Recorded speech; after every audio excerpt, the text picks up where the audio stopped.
ഇന്ന് ഞാൻ ഗരം മസാലയാണ് ഉണ്ടാക്കുന്നത്.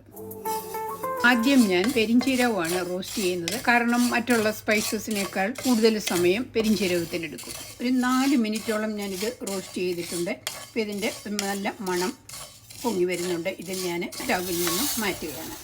ബാക്കിയുള്ള സ്പൈസസ് എല്ലാം ഒന്നിച്ചങ്ങ് വറുത്തെടുക്കുകയാണ്. ഇതൊരു 12 ഗ്രാം സിനമൺ ഉണ്ട്. ഇതേ വലുപ്പത്തിലുള്ള 3 എണ്ണമാണ് എടുത്തിരിക്കുന്നത്. 12 ഗ്രാം ഗ്രാമ്പു, 2 ടീസ്പൂൺ കുരുമുളക്, 12 ഗ്രാം ഏലക്ക, ഒരു പകുതി ജാതിക്ക ചേർക്കുന്നുണ്ട്. ജാതിപത്രി ഇത് ഞാൻ ഇതിൽ തൊലിച്ച് ഇടുകയാണ്.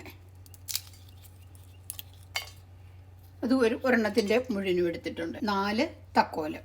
ഒരു 2-3 മിനിറ്റ് ഒന്ന് ചൂടാക്കിയാൽ മതി. ഈ സ്പൈസസ് എല്ലാം ഒരു 3 മിനിറ്റോളം ഞാൻ റോസ്റ്റ് ചെയ്തിട്ടുണ്ട്. ഇത് ഇനി സ്റ്റൗ ഓഫാക്കുകയാണ്. ഇത് പാത്രത്തിൽ നിന്നും മാറ്റുകയാണ്. ഇത് നന്നായിട്ട് തണുത്ത് കഴിഞ്ഞിട്ട് പൊടിച്ചെടുക്കണം.